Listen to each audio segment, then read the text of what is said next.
Hello and welcome to A Perfect Landing. This is a game we made for the Beginner Circle Jam 3. We made it in 10 days, thought it would be fun. Yes, this is our first game release. This is part of a 3-video series. This video shows the gameplay. In the second video I will explain the physics behind the game. And in the third video I will tell you how we implemented the game from an engineering side. A Perfect Landing is inspired by the very old game Lunar Lander. We wanted to make something similar, but on a spherical planet with realistic gravity and with an atmosphere. A Perfect Landing is physics-based and certainly very nerdy. It might not be for everyone, but if it is for you, you will love it. This is how every session begins. Your spaceship is orbiting around a planet. Let's zoom out to get an overview. Our current orbit is stable, like a satellite's orbit around Earth. If we want to land this thing, we must somehow lose altitude. So how do we actually do that? We will have to reduce our velocity.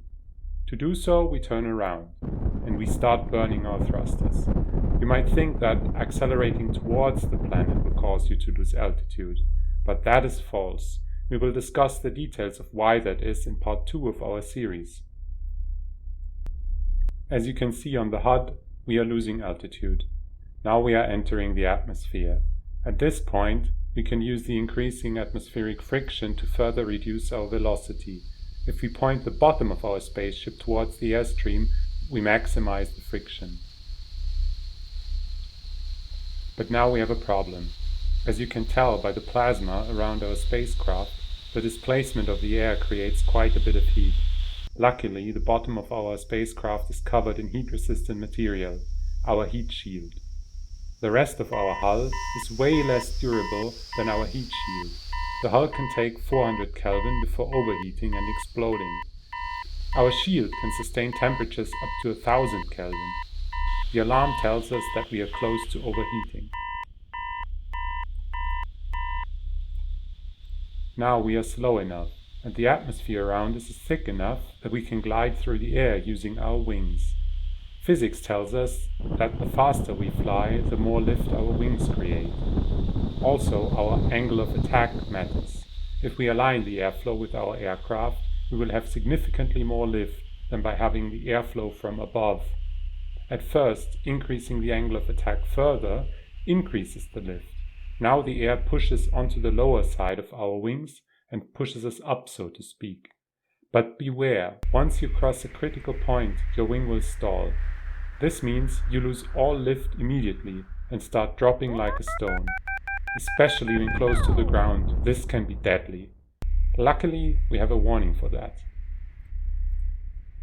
If we are capable of controlling our flight, we can finally approach the landing.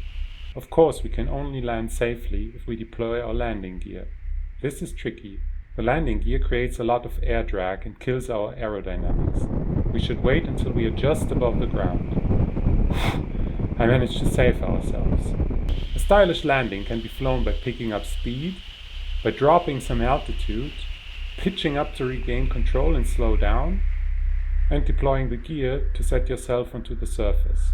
Congratulations, a perfect landing. Once you learn these basics, you will be confronted with a wide variety of challenges.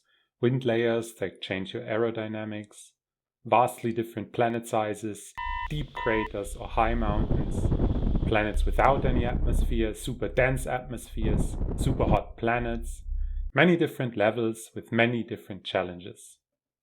If you want to try the game, go ahead and download it and please leave some feedback. See you next time for the nerdy details about the underlying physics.